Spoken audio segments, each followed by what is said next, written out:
આજે left હેન્ડર્સ day છે। આ દિનની ઉજવણી છેલ્લા 78 વર્ષથી વિદેશોમાં શરૂ થઈ, પરંતુ હવે ભારતમાં પણ વિવિધ વિસ્તારોમાં લેફ્ટ હેન્ડર્સ ડેની ઉજવણી થઈ રહી છે। ભુજ ખાતે આવેલ લેફ્ટ હેન્ડર્સ એસોસિએશન દ્વારા તેની ઉજવણી કરવામાં આવી હતી।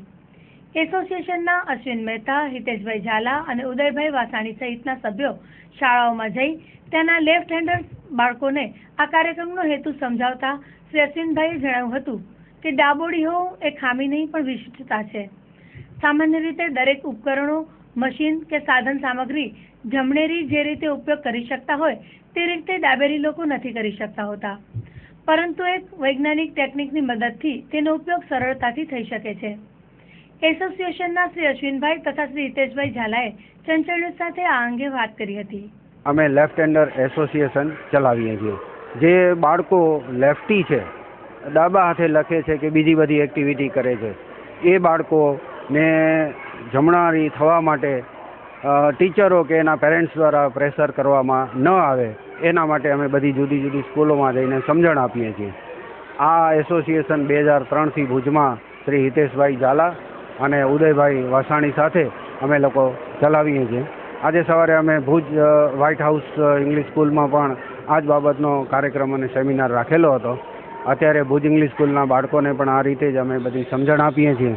અને જે શિક્ષકો જે લેફ્ટી છે એ લોકો તો એની મુશ્કેલી સમજે છે, પણ જે લોકો જમણોરી છે એ લોકોએ આવા બાળકોને કમ્પલસરી ફરજિયાત રીતે જમણોરી ન કરવા જોઈએ, કારણ કે એનાથી એના માનસિક વિકાસમાં બહુ અસર થાય છે।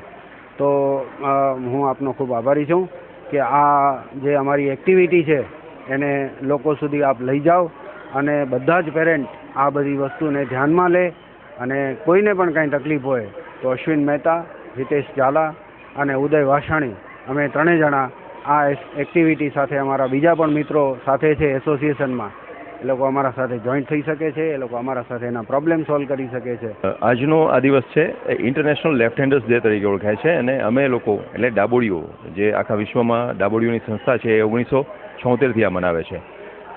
અમે ભુજમાં આ 2002થી અમે શરૂઆત કરી છે।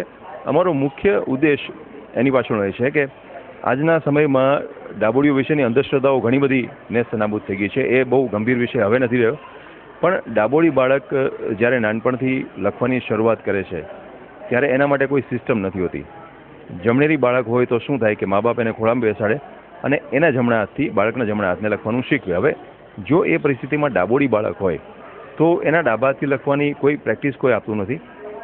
એના કારણે બે પરિસ્થિતિ ઊભી થાય છે બાળકના જીવનમાં। જ્યારે સૌથી પહેલાં બાળમંદિરમાં કે પહેલા ધોરણમાં પ્રવેશ લે છે ત્યારે બાળક ડાબોડી હોય તો યા તો એને મૂકી દેવામાં આવે એની દશા ઉપર, અથવા તો એને કન્વર્ટ કરી નાખવામાં આવે રાઇટીમાં, કારણ કે ડાબો હાથ છે એ આપણા માટે આપણીની પણ દરેક સંસ્કૃતિમાં ડાબો હાથ છે એ બહુ ખરાબ છે, મતલબ ગંદો હાથ કહેવાય। મરાઠીમાં એને ધોંચા હાથ કહેવાય છે, મતલબ કે ફક્ત ધોવાના કામમાં ઉપયોગ થાય, પણ એવું નથી। આપણે નિત્યક્રમ કર્યા પછી બંને હાથ સાબુથી ધોઈએ છીએ। એટલે અમારા મન જે મહત્વ છે સફાઈનું છે, ડાબા કે જમણા હાથનું નથી। ડાબા હાથે પણ કોઈ પણ ધાર્મિક ક્રિયા થાય જ, એમાં કોઈ પ્રતિબંધ ક્યાંય છે નહીં, પણ મુશ્કેલી એ છે કે અમે 10% છીએ આ વિશ્વમાં, એટલે જે બહુમતી કરે જમણેરીઓ એ અમારા માટે રિવાજ બની જાય, એટલે એ સમસ્યા છે। પણ ડાબોડીઓ માટે ઘણી બધી જગ્યા ઓછી છે, ઇન્સ્ટ્રુમેન્ટ છે, વેપન્સ છે, કે કોઈ લેબોરેટરીમાં કોઈ સાધનો છે, એ બધા મોટાભાગે રાઇટ હેન્ડર્સને બનાવીને ધ્યાનમાં રાખીને બનાવવામાં આવે છે। એટલે ડાબોડીઓ ત્યાં જાય તો એની કાર્યક્ષમતા ઉપર અસર પડે, એ કાર્યક્ષમતા ઓછી થઈ જાય, ત્યાં તો નાનો મોટો અકસ્માત થાય।